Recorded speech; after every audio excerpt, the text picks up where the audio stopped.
Amakuru aturuka mu burasirazuba bwa Repubulika Iharanira Demokarasi ya Kongo aravuga ko Koloneli Rugabisha Alexis wari umwe mu basirikare ba RDC bayoboye urugamba ingabo z'iki gihugu zihanganyemo n'umutwe wa M23 ko yaba yishwe.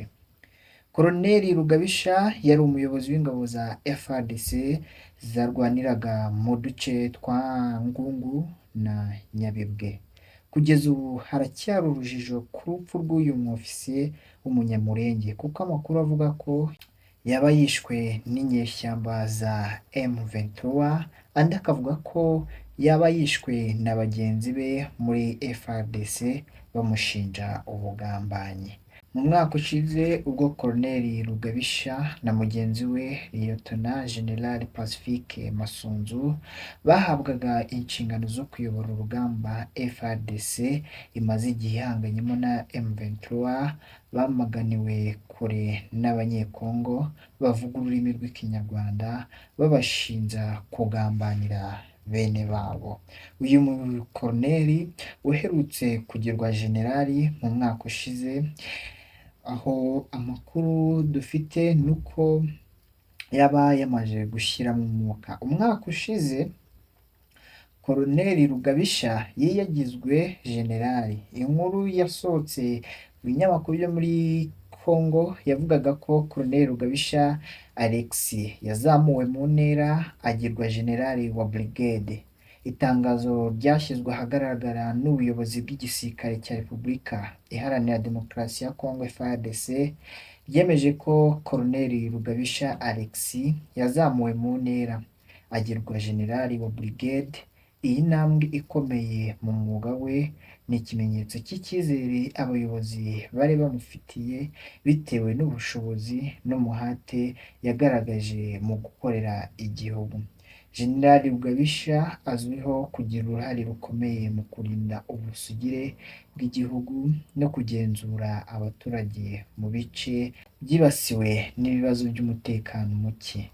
Izi mpinduka zabaye mu gihe FARDC yari iri gukora isuku mu buyobozi bwayo hagamijwe kongera ubushobozi bwa gisirikare no guhemba abasirikare barangwa n'ubunyangamugayo ndetse no kwitanga mu kazi kabo. Nk'umwe mu bayobozi bakuru b'igisirikare, Generali Rugabisha yari afite inshingano zikomeye mu bikorwa byo kugarura amahoro, mu guhosha amakimbirane cyane cyane mu bice bikunze kwibasirwa n'imitwe yitwaje intwaro. Abasesenguzi bemeza ko kuzamurwa kwe mu ntera kwari ubutumwa bukomeye bushimangira intego y'ubuyobozi bwo gushyira imbere disipurine no kunoza imikorere y'igisirikare. Uyu koloneli nubwo arangwaho n'ibi ngibi bikorwa abantu bumva bishamaje, ariko muri 2022 uyu generali hari inkuru yamuvuzweho itangaje. Ubwo yakoreraga muri Minembwe, Koloneli Rugabisha wa FARDC yavuzweho kwitwikira ijoro agaha imbunda abarwanyi batwirwaneho na Gumino. Iyi ni inkuru yasohotse mu kinyamakuru Rwanda Tribune mu mwaka w'ibihumbi 2022. Inkuru yagiraga iti Koloneli Alexis Rugabisha wa FARDC arashinjwa gukusanya imitwe y'abanyamulenge ikorera Iminembwe akabaha ibikoresho bya gisirikare. Amakuru ava muri teritwari ya Minembwe avuga ko mu ijoro ryo ku cyumweru tariki 26 Kanama 2022, Koloneli Rugabisha Alexis usanzwe ari komanda wa FARDC muri Minembwe yakusanyije imitwe yiganjemo iy'abanyamulenge akabaha intwaro akuye mu bubiko bwa gisirikare cya Kongo. Muri iki gikorwa byavuzwe ko cyitabiriwe n'abahagarariye imitwe nka Gumino, Twirwaneho, Al-Shabaab na Androide, aho iyi mitwe yose yahawe imbunda n'amasasu n'ibindi bikoresho bya gisirikare, iyi mitwe y'ubwirinzi hagamijwe guhangana n'ibitero bagabwagaho n'imitwe y'abamayimayi. Ku Koloneli Rugabisha ni umwe mu basirikare bakomeye bavuka mu bwoko bw'Abanyamulenge. Hari abahuza ayo makuru no kugerageza guharabika izina rye bagendeye ku kuba ari Umunyamulenge. Iyo niyo nkuru yamuvuzweho muri 2022 niho abantu bamwibukira. Yayoboye Brigade ya 12 ikorera mu gace ka Minembwe muri teritwari ya Fizi, intara ya Kivu y'Amajyepfo. Mu Ukuboza 2024 yazamuwe mu ntera agirwa Jenerali wa Brigade. Mu mirimo ye, Koloneli Rugabisha yagiye asaba abaturage bo mu gace ka Minembwe gushyira intwaro hasi no kwifatanya na leta mu kugarura amahoro.